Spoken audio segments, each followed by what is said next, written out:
दिनांक 13 मार्च 2024 बुधवार elderly people forum और दिल्ली पुलिस के द्वारा साइबर क्राइम से कैसे बचा जाए एक कार्यक्रम का आयोजन दिल्ली पुलिस के सहयोग से वरिष्ठ नागरिक केंद्र C4 ब्लॉक केशवपुरम दिल्ली में आयोजित किया। कार्यक्रम में थाना केशवपुरम के inspector additional SHO Rajendra Kumar आए और लोगों से साइबर क्राइम के ऊपर चर्चा की। साइबर क्राइम के बारे में मॉडल टाउन थाना साइबर क्राइम ब्रांच से आई टीम की सदस्य कांस्टेबल आरती ने लोगों को साइबर क्राइम से कैसे बचें उसके बारे में जागरूक किया। बड़ी संख्या में वरिष्ठ नागरिक एवं स्थानीय लोग कार्यक्रम में सम्मिलित हुए और साइबर क्राइम से बचने के बारे में जानकारी प्राप्त की। साइबर क्राइम के विषय में दिल्ली पुलिस के अधिकारियों से चर्चा की और अपने अनुभव भी लोगों ने साझा किए। एडिशनल SHO राजेंद्र कुमार ने कहा, आगे भी हम इस तरीके के जागरूकता कार्यक्रम क्षेत्र में करवाते रहेंगे, लोगों को लगातार बढ़ रहे साइबर क्राइम से बचाया जा सके। वरिष्ठ नागरिक केंद्र केशवपुरम दिल्ली में एल्डरली पीपल फोरम और दिल्ली पुलिस के सहयोग से साइबर क्राइम के ऊपर एक कार्यक्रम का आयोजन किया गया।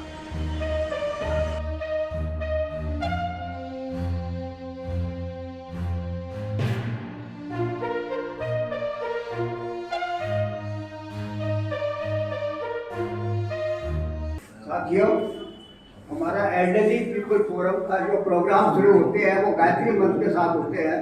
तो मैं SHO साहब से परमिशन चाहूंगा कि गायत्री मंत्र का हम लोग जाप कर लें। ओम भूर्भुवः स्वः तत्सवितुर्वरेण्यं भर्गो देवस्य धीमहि धियो यो नः प्रचोदयात्। ओम भूर्भुवः स्वः तत्सवितुर्वरेण्यं भर्गो देवस्य धीमहि धियो यो नः प्रचोदयात्। ओम भूर्भुवः स्वः तत्सवितुर्वरेण्यं भर्गो देवस्य धीमहि धियो यो नः प्रचोदयात्। जैसा कि आप सबको मालूम है, आजकल साइबर क्राइम के बारे में बहुत पेपर में आता रहता है और हो सकता है हमारी मतलब कोई इससे अफेक्टेड भी हुआ हो, तो उससे कैसे बचा जाए। पहले हमने वैसे इसके बारे में और भी लेक्चर करवाए हैं, लेकिन पुलिस डिपार्टमेंट को ज़्यादा पता होता है, तो हम उनसे रिक्वेस्ट करेंगे कि वो इसके बारे में कुछ बताएं हमको। SHO साहब। मैं इंस्पेक्टर राजेंद्र कुमार यहाँ पे एडिशनल SHO आया हूँ करीब 1 महीने पहले। आज आप सभी को साइबर क्राइम के बारे में जागरूकता अभियान के तहत आपको समझाने आए हैं। साइबर क्राइम का मतलब क्या है कि इंटरनेट के माध्यम से जो हमारे साथ फ्रॉड या ऑनलाइन फ्रॉड जो होते हैं उनसे कैसे बचा जाए, उसको समझाने के लिए हमारा साइबर पुलिस स्टेशन है, उसके एक्सपर्ट आएंगे। वो आपको डिटेल से बताएंगे कि इससे हमें कैसे बचा जाए ताकि हमारा जो नुकसान है वो नुकसान ना हो। मैं अब लेडी कांस्टेबल हमारी आरती अब आपको डिटेल से बताएगी किस प्रकार के ये अपराध हो रहे हैं और इनसे कैसे बचा जाए। और आप जो भी यहाँ से समझ के जाओगे, और मैं उम्मीद करूँगा कि आप अपने साथियों को, अपने जानकार को बताएं ताकि वे भी इस तरह के अपराध के शिकार ना हो। ठीक है, आरती बताओ। आज हम यहाँ पर सभी इसलिए इकट्ठे हुए हैं ताकि जो आज के टाइम साइबर क्राइम हो रहे हैं उससे हम कैसे बच सकते हैं। तो सबसे पहले तो साइबर क्राइम है क्या? साइबर क्राइम आज के टाइम जो इंटरनेट के थ्रू किसी कंप्यूटर का, लैपटॉप का, फ़ोन का यूज़ करके जो हमारे साथ फ्रॉड हो रहे हैं या कोई क्राइम हो रहा है, उसको हम साइबर क्राइम कहते हैं। साइबर क्राइम बहुत तरह का है, आज के टाइम बहुत ज़्यादा वर्स हो चुका है। अलग अलग तरह के फ्रॉड हो रहे हैं, किसी के साथ सोशल मीडिया के थ्रू स्टॉकिंग, ब्लैकमेलिंग, बुलिंग, बहुत तरह से परेशान किया जा रहा है। तो सबसे पहले हम जो फाइनेंशियल फ्रॉड जो फ्रॉड हो रहे हैं उसको लेके थोड़ा डिस्कस कर लेते हैं, क्योंकि आप सब हैं जो कि भाई काफ़ी जो एज हो चुकी है, लेकिन होता है ना कि कई बार सिर्फ हम ज़्यादा फ़ोन को यूज़ नहीं करते, लेकिन कभी कभार जैसे यूज़ करते हैं तो अननेसेसरी कभी ना कभी हमारे साथ फ्रॉड हो ही जाता है। तो सबसे पहले जो साइबर फ्रॉड है किस किस किस तरीके से हो सकता है। साइबर फ्रॉड, अब कभी जैसे हमारे पास फ़ोन आता है कि KYC अपडेट करवा लो, और जैसे हमें कोई सेल और परचेज करनी हो OLX पे, उसके लिए भी जैसे ही हम उस पर अपनी एड्स वगैरह डालते हैं उसके थ्रू भी हमारे साथ फ्रॉड हो जाता है। कई बार ये होता है कि भाई हमारे रिलेटिव्स वगैरह के पास हमें पैसे ट्रांसफ़र करने हैं, तो उस तरीके से भी जो फ्रॉडस्टर होते हैं हमें किसी ना किसी अपने तरीके से झांसे में ले लेते हैं। तो सबसे पहले जैसे KYC अपडेट करवाने के लिए हमारे पास फ़ोन आता है कि भाई आपकी KYC सस्पेंड हो गई है, वो चाहे बैंक से रिलेटेड हो, पेटीएम, फ़ोन पे, हर उसकी अकाउंट जो भी हमारे ऐप्स वगैरह है सबकी हमें KYC करवानी पड़ती है ना। तो उसके लिए ये होता है कि KYC अपडेट करवाने के लिए हमारे पास फ़ोन आया, हम सोचते हैं कि भाई चलो सस्पेंड हो जाएगी, हम यूज़ नहीं कर पाएंगे ऐप को, या फिर अपना कार्ड यूज़ नहीं कर पाएंगे, तो हम अपनी KYC अपडेट करवा लेते हैं। वो उसके लिए हमें क्या करते हैं, कुछ ना कुछ हमसे अपनी जो डिटेल्स हैं, पर्सनल डिटेल, जो कि हमें कभी किसी के साथ शेयर नहीं करनी चाहिए, कार्ड नंबर हो गया, पिन नंबर, CVV नंबर, ये हमसे डिटेल्स पूछते हैं। तो हमें अपने जो CVV नंबर है, वैसे तो बैंक वगैरह और हर तरीके से हर जगह पे आपको बताते रहते हैं कि ये हमें डिटेल जो भी है किसी के साथ शेयर नहीं करनी चाहिए। CVV number code verification code होता है, शायद एग्जैक्ट नहीं पता, जो ATM कार्ड होता है उसकी बैक साइड में नंबर होता है, 3 डिजिट का नंबर होता है, जो कि एक तरीके से हमारी ट्रांजैक्शन को सेफ ही करता है। वो नंबर भी हमें किसी के साथ शेयर नहीं करना चाहिए। दूसरा हो गया हमारा पिन नंबर, वो भी हमें किसी के साथ शेयर नहीं करना चाहिए। होता है ना कि भाई हमें कई बार होता है कि हम अपने जानने वाले को भी बता देते हैं, नहीं बताना चाहिए, वो हमारी सेफ साइड है जिसको हमें लेके चलना चाहिए। जैसे हमारे पास फ़ोन आया कि KYC अपडेट करवा लो, उसके लिए हम क्या करते हैं, एक 2-3 तरीके रहते हैं उनके, कि या तो आप अपने फ़ोन में कोई हमारे पास लिंक भेजेगा कि उस पर क्लिक करो, ठीक है, जैसे जैसे जो डिटेल्स वो पूछते जाएंगे उसको आपको फिल करना है कि भाई अपने कार्ड की ट्रांजैक्शन डिटेल है या कुछ और, उसमें फिल करोगे, ठीक है।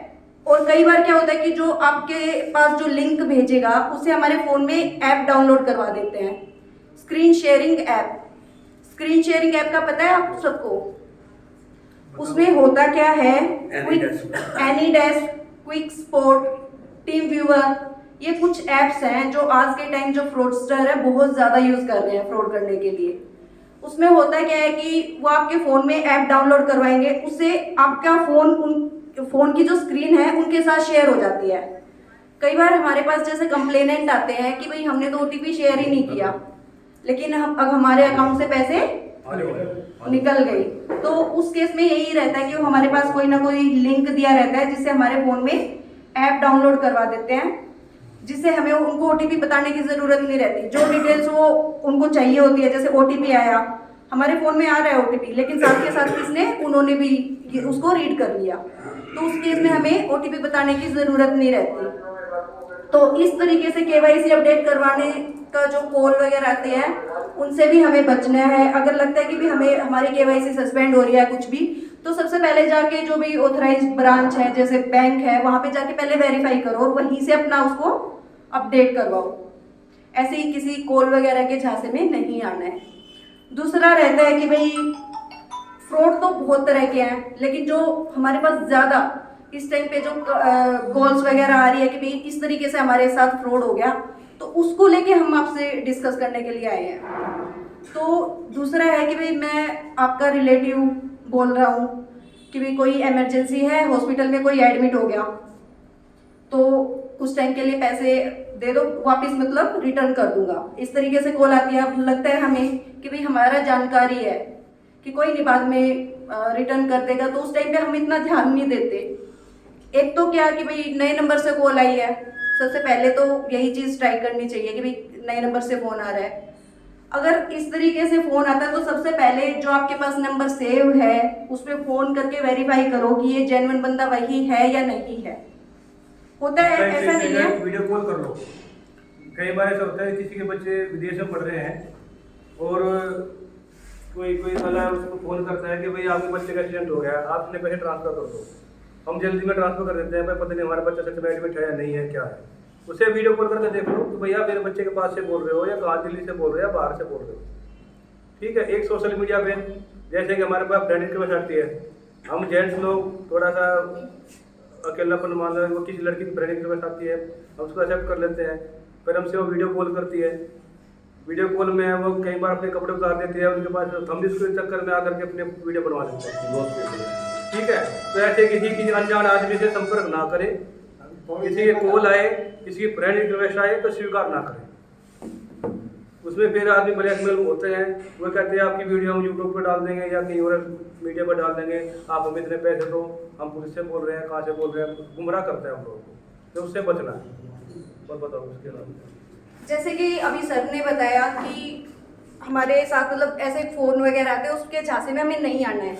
उसी तरीके से वही है ना कि टाइम के साथ वो भी अपना थोड़ा थोड़ा ट्रेंड चेंज करते रहते हैं, तरीका थोड़ा सा बदल देते हैं। ऐसे ही वो क्या करते हैं कि भाई काफ़ी हमारे पास इस तरह के भी फ्रॉड के जो कंप्लेंट्स हैं इस तरीके की भी आ रही है कि भाई मैं आपके फादर का दोस्त बोल रहा हूँ, आपके भाई का दोस्त बोल रहा हूँ, और उन्होंने बोला है कि आपके अकाउंट में मैं पैसे ट्रांसफ़र कर दूँ, उनके अकाउंट में हो नहीं पा रही। तो हमें क्या लगता है कि भाई चलो ठीक है, पैसे आ ही तो रहे हैं, जाएंगे थोड़ी हमारे अकाउंट से। तो हम क्या करते हैं कि अपनी डिटेल्स उनके साथ शेयर कर देते हैं। वो क्या करते हैं कि बदले में जैसे ही हम उनसे एग्री कर जाते हैं कि चलो ठीक है कि पैसे ट्रांसफ़र कर रहे हो, कर दो, तो वो हमारे पास पेमेंट रिक्वेस्ट भेजते हैं। हम जल्दबाजी में या फिर जैसे भी उन चीज़ों को ध्यान नहीं देते, इसलिए भी ध्यान नहीं देते कि पैसे आने वाले हैं ना कि हमारे अकाउंट से जाने वाले हैं, लेकिन वो पेमेंट रिक्वेस्ट करते हैं। जैसे ही हम उस पर क्लिक करेंगे, जैसे ही वही है कई जल्दबाजी में अपना जो डिटेल्स है, पिन नंबर जो भी सेट कर रखा है उसको डाल देंगे, तो होगा क्या, हमारे अकाउंट से पैसे चले जाएंगे, आएंगे नहीं।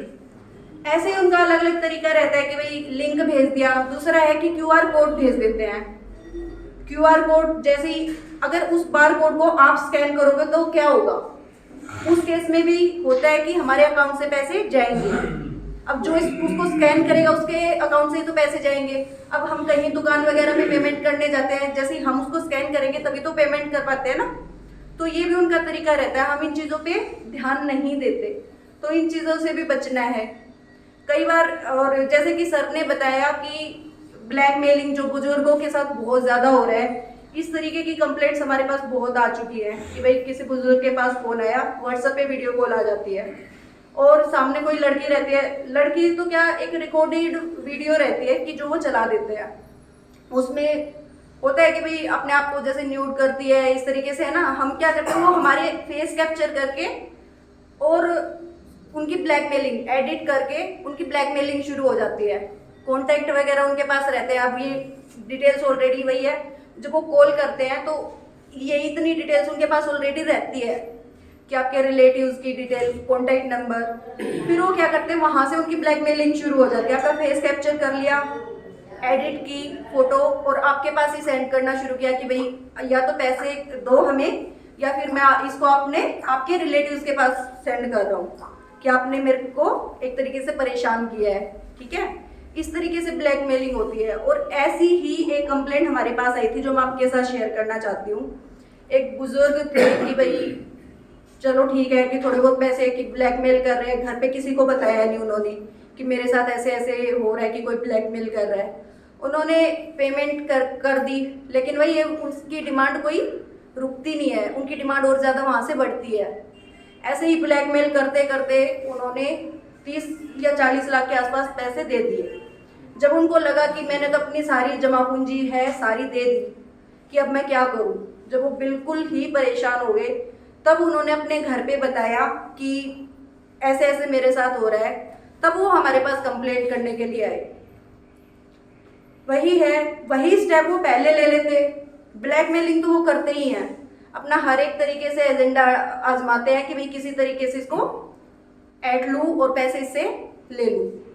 तो हमारे ऊपर भी थोड़ा डिपेंड करता है कि हम उसके झांसे में कितना आ रहे हैं। अगर वो उसी टाइम पे उसकी कंप्लेंट कर देता तो कम से कम उस फ्रॉड से या फिर उससे बच जाता, वो हमारे पास आता तो अवेयर हो जाता कि भाई हाँ इस तरीके से फ्रॉड किया जा रहा है, ठीक है। तो वही है, लेकिन होता है ना कि कई बार कि भाई बच्चे बड़े हो गए। मैम जैसे इस स्थिति में अगर कोई ब्लैकमेल होता तो तुरंत क्या करना, उसको एफआईआर दर्ज करानी है, क्या कराना है? सर आपको कंप्लेंट करवानी चाहिए, उसके लिए हमारा ऑनलाइन, आपको पुलिस स्टेशन में भी जाने की जरूरत नहीं है। नहीं कि एक वीडियो जी के सर। माध्यम से उनके पास चीज पहुंच जाती है। इसके यहाँ पे ऑल ओवर इंडिया लोग क्या कहते हैं अवेयर होंगे। अभी ये वीडियोस के बाद यूट्यूब पे ये क्वेश्चन बताया गया। सर आपको आज के टाइम साइबर पुलिस स्टेशन में भी जाने की जरूरत नहीं है। ऐसा नहीं है कि भी आपको जाओगे परेशान होगे, आप ऑनलाइन ही अपनी कंप्लेंट रजिस्टर करवा सकते हैं, जिसके लिए हमारी वेबसाइट है, MHA का पोर्टल है www.cybercrime.gov.in। इस पे आप अपनी घर से लैपटॉप वगैरह से कंप्लेंट रजिस्टर कर सकते हैं। ऐसा नहीं कि आपको पुलिस स्टेशन में जाना ही पड़ेगा। वहाँ पुलिस में तो रजिस्टर नहीं करते हैं। मेरे साथ खुद केस हुआ है क्राइम ब्रांच में। मैं क्राइम ब्रांच में गया था, मॉडल टाउन में इनका ऑफिस है।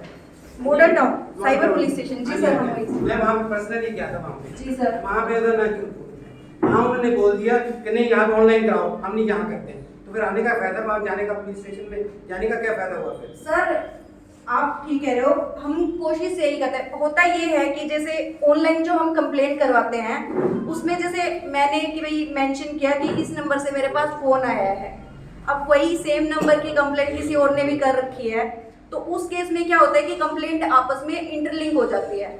हमें भी उस चीज़ का बेनिफिट होता है कि भाई कितनी कंप्लेंट इस नंबर के खिलाफ रजिस्टर हो चुकी। तो पहली प्रायोरिटी सर हमारी यही रहती है कि हम ऑनलाइन कंप्लेंट रजिस्टर करवाएं। उसके अलावा लेकिन ऐसा नहीं है कि भाई हम कंप्लेंट रजिस्टर नहीं करेंगे, हमारा साइबर पुलिस स्टेशन है, वहाँ पे भी हम कंप्लेंट। मैं वही अपना एक्सपीरियंस बता रहा हूँ। मैं वहाँ पे गया, वहाँ पे मतलब है वहाँ पे मेरे साथ एक फ्रॉड हुआ है जी। फ्रॉड ये हुआ है कि हमने एक चीज़ बेचनी थी और वहाँ पे मतलब है वहाँ से QR कोड आ गया। QR कोड में उसमें एक ऑप्शन होता है, एक रिसीव होता है, एक पेमेंट होता है। रिसीव पेमेंट करो या सेंड करो, ऐसे उसके बीच में ऑप्शन आता है। तो उसके बीच में हमने क्या किया, रिसीव की बजाय सेंड कर दिया। मतलब मनी जो है, क्योंकि चीज़ तो मैं बेच रहा हूँ तो मुझे तो पैसा रिसीव होना चाहिए, ना कि मुझे सेंड करने की बात आनी चाहिए। लेकिन वो अगर ना कि धीरे धीरे बढ़ता 35-36 हज़ार तक वो जो है वो केस हो गया। फिर उसके बाद जो है लास्टली हम पुलिस स्टेशन यहाँ पे जो ऑफिस स्टेशन है यहाँ पे थाने में गए, तो यहाँ उन्होंने कहा नहीं जी साइबर क्राइम का जो है मॉडल टाउन में है। तो जब मॉडल टाउन में गए तो वहाँ पे बैठे हुए थे, मतलब मैं एग्जैक्ट उनको पहचानता नहीं। हाँ जी, उन्होंने कहा कि आप जाइए मतलब घर में और ऑनलाइन है। नंबर तो हमारे पास पहले भी था, वो तो हम वैसे भी कर सकते थे। तो हमने ये सोचा कि चलो भाई वहाँ पे जाएंगे पर्सनली, तो एक हमारे पास प्रूफ हो जाएगा कि ऐसे ऐसे मतलब लेकिन दे रिफ्यूज टू। सर मैं बता रहा हूँ आपको, अगर आप ऑनलाइन भी शिकायत करोगे उसका महत्व भी तो नहीं है। जरूरी कि आपको वहाँ जाके एप्लीकेशन दिखाने से होता है। सारे ऑनलाइन कर भी नहीं सकते ना, हम जैसे हैं। अगर हम इस पे कॉल कर देते हैं तो वो पेमेंट को ब्लॉक करवा देते हैं। मैं उसी टाइम पे आधे दिन हाफ एन आवर मतलब रास्ते के बीच में वो फ्रॉड जो है ना, रास्ते के बीच में हमारे पास हो रहा है। और अगर ना ये वहाँ पे गए मतलब आपके साइबर क्राइम का जो ऑफिस है, मतलब 3rd फ्लोर पे आपका ऑफिस है, उसके गए मैं और मेरी डॉक्टर और मेरा मतलब सन गए तीनों मिलाकर। लेकिन उन्होंने स्टेट पे रिफ्यूज कर दिया। मैंने कहा आप कम से कम हमारे 3 आदमी आप इससे तो कीजिए, लेकिन कहते no only on helpline number पे। सर मैं वही बता रही हूँ, उससे आपका बेनिफिट भी है। अगर जो टाइम रहता है सर आधे 1 घंटे के अंदर मैक्सिमम रहता है, क्योंकि जो फ्रॉड करने वाले होते हैं वो जल्दी से जल्दी क्या करते हैं, पैसे को निकालने की सोचते हैं। और हमारा क्या फर्ज है कि भाई हम जल्दी से जल्दी उस पैसे को होल्ड करवा दें। तो जो ये 1930 है सर, ये आपकी हेल्प के लिए ही है कि जैसे ही अगर आधे या 1 घंटे के अंदर अगर आप इस पे कॉल कर देते तो आपके पेमेंट को जो पैसा है उसको अकाउंट में वही ब्लॉक कर देते हैं, ताकि वो आपके हम रिटर्न करवाने में ज्यादा जल्दी हो जाए, इजी हो जाए। तो इसलिए हम चाहते हैं सर कि ऑनलाइन ही प्रेफर करते हैं। मेरा ये कहने का है कि जो कंप्लेंट आप इस पे भी कर सकते हैं, जो MHA का पोर्टल है। और 1930 जो ये नंबर बताया, ये हेल्पलाइन नंबर इसीलिए है, अगर आधे या 1 घंटे के अंदर मान लो आपके साथ कोई फ्रॉड हो भी जाता है, तो आधे या 1 घंटे के अंदर जितनी जल्दी आप इस पे कॉल करोगे तो आपका पेमेंट वहीं पे होल्ड हो जाएगा और जो फ्रॉड करने वाला है उसको नहीं निकाल पाएगा। तो ये नंबर उसके लिए ही है। कई बार आधे घंटे तक भी नंबर नहीं मिलता है। सर ये थोड़ा जैसे कंप्लेंट हम परस्यू करें उसको, मतलब क्राइम साइबर क्राइम के बीच में मतलब कंटिन्यूअसली प्रोसेस कर रहे हैं। मेरी डॉटर ला करती है, मैं कर रहा हूँ, हमारे सन कर रहा है, लेकिन कोई उसने लास्टली विद इन मंथ वो केस डिस्पोज ऑफ, मतलब with in half an hour complete हो गई। उसके बाद जो है उसके परस्यू करने के बाद वहाँ से पुलिस से अप्लाई आ रहा है, फिर भी यहाँ से लगा सर वहाँ पे आप मिले थे किसी से कि आपकी जो इन्वेस्टिगेटिव फ्रॉड की भाई आपकी इलेक्ट्रिसिटी कट हो जाएगी, इस तरीके से भी काफी लोगों के साथ फ्रॉड हुआ है, ठीक है। और एक आधी कॉल मतलब अब भी आ रही है कि भाई अभी जैसे गर्मी का टाइम आ रहा है तो गर्मी के टाइम पे ऐसा बहुत हुआ है कि भाई शाम के टाइम फोन आता है कि आपकी इलेक्ट्रिसिटी कट हो जाएगी, आपने पेमेंट नहीं कर रखी। लेकिन हम कहते हैं कि भाई हमने तो पेमेंट कर रखी है, बिल की भुगतान कर रखी है, तो वो बोलते हैं कि हमारे सिस्टम पे अपडेट नहीं हो रखी, जिसके लिए आपको 5 या 10 रुपए की पेमेंट करनी पड़ेगी, उसके बाद हमारे सिस्टम पे अपडेट हो जाएगा। तो इस तरीके से भी वो अपने झांसे में लेते हैं, जिससे हमें बचना है। इस तरीके से भी लोगों के साथ बहुत ज़्यादा फ्रॉड हुआ है। उसके अलावा ये भी रहता है कि भाई केबीसी फ्रॉड, कौन बनेगा करोड़पति, या फिर लॉटरी कि भाई आपकी लॉटरी लगी है। इस तरीके से भी काफ़ी हमारे पास कंप्लेंट आती है कि भाई मेरे पास मैसेज आया था कि लॉटरी लगी है। अब किसी की लॉटरी लगेगी तो उसके लिए वही है कि भाई आपको कुछ डाउन पेमेंट या कुछ जैसे होता है ना कि पेमेंट फीस पे करनी पड़ेगी, उसके बाद आपके अकाउंट में पैसे आ जाएंगे। इस तरीके से भी लोगों को झांसे में लेते हैं, तो इससे भी हमें बचना है। और उसके अलावा यही है कि भाई हम सोशल मीडिया से रिलेटेड कि भाई क्या क्या प्रिकॉशन वगैरह ले सकते हैं कि भाई हमारे साथ कोई जैसे सोशल मीडिया से रिलेटेड कोई फ्रॉड या फिर कोई बुलिंग या कुछ स्टॉकिंग वगैरह ना हो।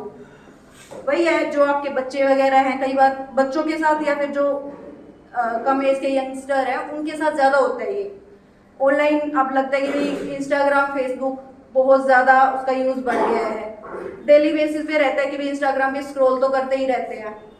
ऐसे ही फेसबुक वगैरह भी है, डेली लाइफ का एक तरीके से हिस्सा हो चुका है।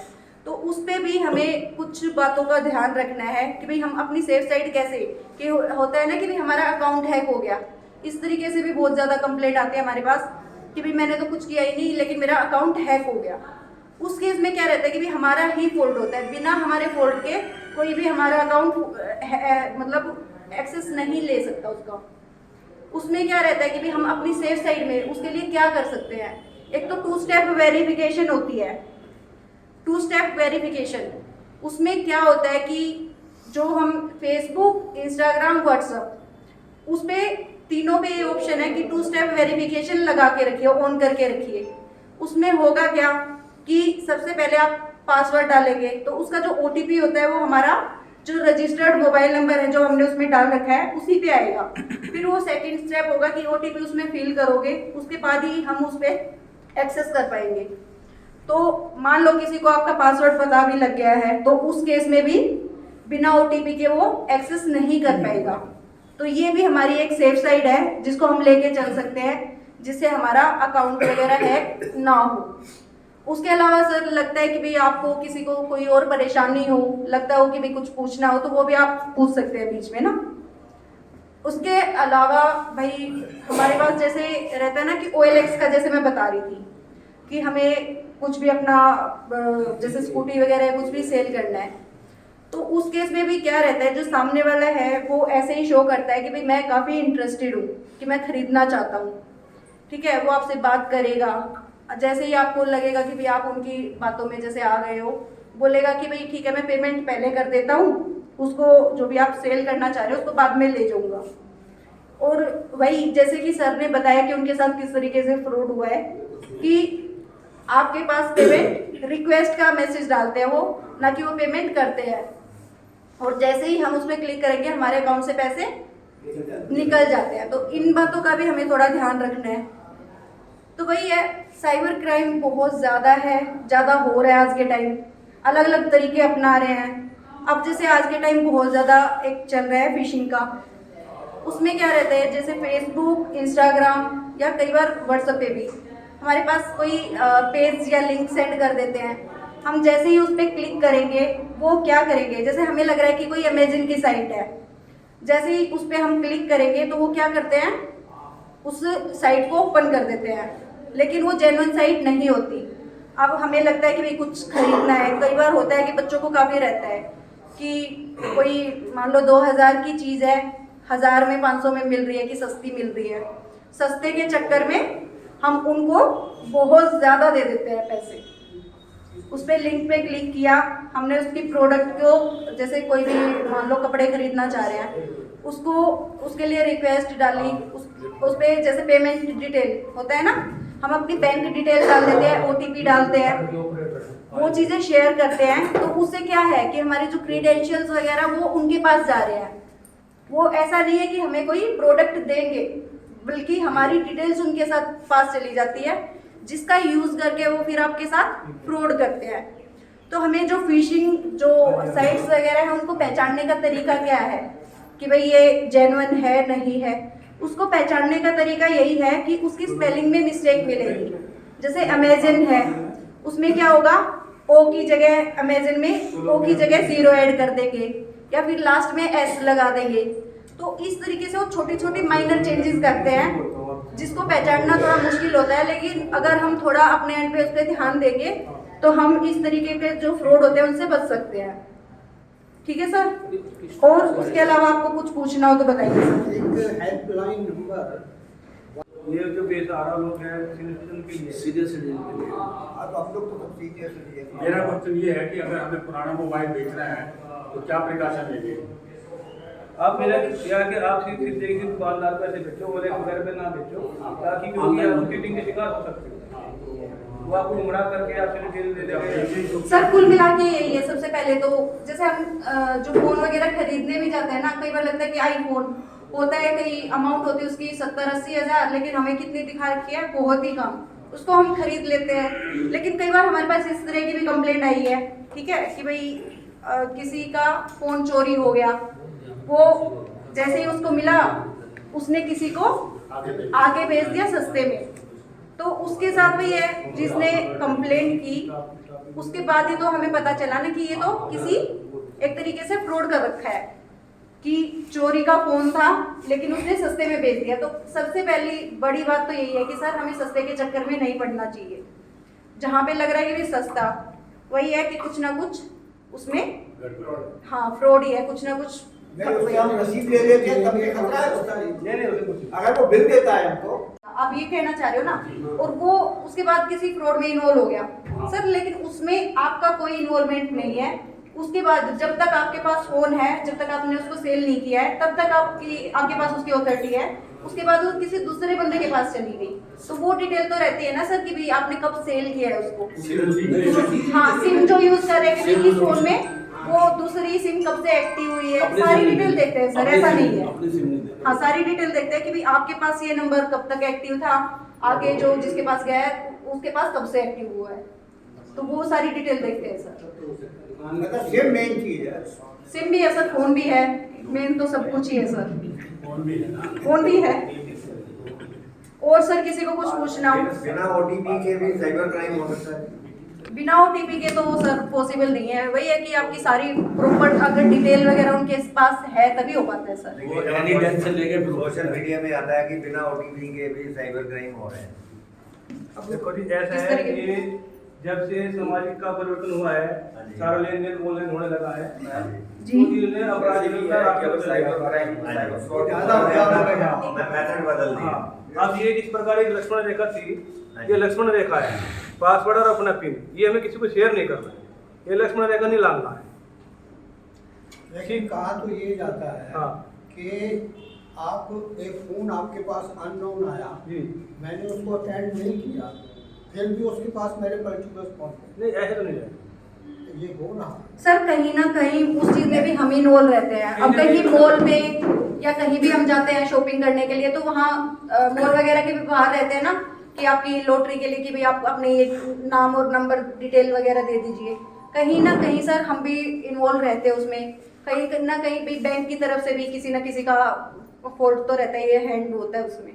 तो इन्वॉल्वमेंट कहीं ना कहीं कुल मिला के भैया कहीं ना कहीं हो जाती है उसमें, तभी हो पाता है। और है आधार कार्ड कर देते हैं वो क्या करते हैं कि हमारे पास कोई लिंक वगैरह ही भेजते हैं, जिससे क्या होगा, या तो टेलीग्राम ग्रुप पे ऐड कर देते हैं या फिर व्हाट्सएप ग्रुप पे ऐड कर लेते हैं। उसमें हमें पहले तो यही दिखाएंगे, ऐसे बंदे उसमें जुड़े होते हैं कि जो दिखाएंगे कि उनको बहुत ज़्यादा बेनिफिट हो रहा है उस चीज़ से। जैसे ही आप उनके उसमें आएंगे कि भाई आपको यकीन होने लग गया उनकी बातों पे, जैसे ही आप उसमें अपना पैसा लगाओगे, हो सकता है कि एक बार वो दिखा दे कि भाई आपकी अमाउंट एक बार ज़्यादा हो गई, लेकिन जैसे ही आप उसमें ज़्यादा पैसे इन्वेस्ट करोगे वो लेके गायब हो जाते हैं। तो इस तरीके से भी फ्रॉड बहुत ज़्यादा हो रहा है, इस चीज़ से भी आपको बचना है। और ये तो चलो अलग ही टॉपिक हो गया।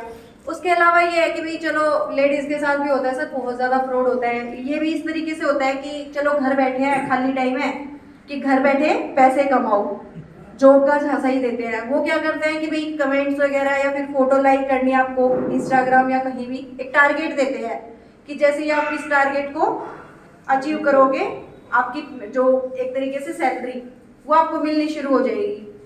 तो ये भी एक उनका फ्रॉड का तरीका रहता है कि भाई इस तरीके के किसी ग्रुप वगैरह में या इंस्टाग्राम में पेज वगैरह पे ऐसे में ऐड वगैरह नहीं हो, ठीक है। ये आपकी सेफ साइड है, इसको भी थोड़ा ध्यान रखें।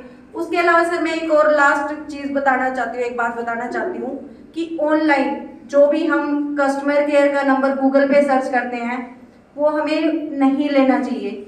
अब ऑनलाइन मैंने गूगल पे जैसे एक्सिस बैंक का या फिर हॉस्पिटल का नंबर सर्च किया, जैसे ही वो टॉप पे आता है उस नंबर पे हम क्या करते हैं, ऐड करके शो होता रहता है, उस नंबर पे हम कॉल कर देते हैं। उस टाइम पे कोई कॉल पिक नहीं करता, लेकिन थोड़ी देर के बाद हमारे पास कॉल बैक आती है कि भाई क्या आपकी क्वेरी थी। मान लो आपका एक्सिस बैंक से रिलेटेड कुछ थी, तो आप बताएंगे कि मेरा कार्ड ब्लॉक हो गया या फिर मेरे को एक्टिव करवाना है या फिर कुछ भी, ठीक है। वो आपसे आपकी डिटेल्स ले लेते हैं और उसके साथ फिर वही फ्रॉड करेंगे। जो 80 से 90% जो टॉप पे गूगल पे सर्च करते हैं वो नंबर फ्रॉड करने वालों के रहते हैं। अगर लगता है कि भी किसी का कस्टमर केयर का नंबर चाहिए है तो उसकी जेन्युइन साइट पे जाके ही लो। एक इस बात का भी आपको ध्यान रखना है ताकि हम इस तरीके के फ्रॉड में जी उससे बच पाए, ठीक है। आपको काफ़ी नॉलेज मिली होगी। मैं दो चीज़ें आपसे बातें जो इंसिडेंट हुए हैं वो शेयर कर रहा हूँ, क्योंकि मैं सोशल मीडिया में ज़्यादा एक्टिव हूँ तो काफ़ी चीज़ें आती हैं और मैं उसकी तह तक जाता हूँ, मैं उसकी पूरी बात सुनता हूँ जिससे पता लगे कि फ्रॉड क्या होने जा रहा है। पहला तो है कि आप नो ब्रोकर या किसी भी साइट पे housing.com में अपना मकान या किराए पे देने के लिए कोई चीज़ अपना घर डालते हैं तो इस तरह के फ्रॉड बहुत ज़्यादा हो रहे हैं। शायद किसी का फ़ोन आया हो, मैंने एक मकान अपना किराए के लिए डाला तो वहाँ से मुझे फ़ोन आता है कि मैं ऐसे अहमदाबाद एयरपोर्ट से दिल्ली एयरपोर्ट पर ट्रांसफ़र हो रहा हूँ, तो मुझे मकान आपका देखा, मैंने अच्छा लगा, मुझे फ़ोटो शेयर करो। मैंने फ़ोटो शेयर करी, 2 घंटे बाद उसका जवाब आया, मेरी वाइफ ने फ़ोटो देखी है और मकान पसंद आ गया। मैंने भैया मकान आके देख तो लो पहले। मैं समझ गया कि भाई इतनी जल्दी वाइफ तो पसंद कर नहीं सकती कि फ़ोटो देख के वाइफ पसंद कर लेगी, तो समझ रहा था उसकी बात मैं। तो उसने कहा नहीं बात हो गई जी, तो आपको मैं किराया ट्रांसफ़र कर दूंगा, तो आपको जो सिक्योरिटी अमाउंट 2 महीने का है वो मेरे ऑफिस से ट्रांसफ़र होगा, 25% मुझे रिबेट मिल जाएगी। उसने मुझे अपना पैन कार्ड, आई कार्ड सारा जो है अपनी डिफेंस का ये जो भी उसका था उसने शेयर किया, फ़ोटो उसकी थी। उसके बाद मुझे वो वीडियो कॉल करता है अपना मिलिट्री के ड्रेस में, तो वट एवर में भी लोग तो ये समझेंगे मिलिट्री का बंदा है, चलो कोई बात नहीं। शाम को उसका फ़ोन आता है कि आपके पैसे ट्रांसफ़र नहीं हो पा रहे हैं, अपना मुझे UPI नंबर दे दो।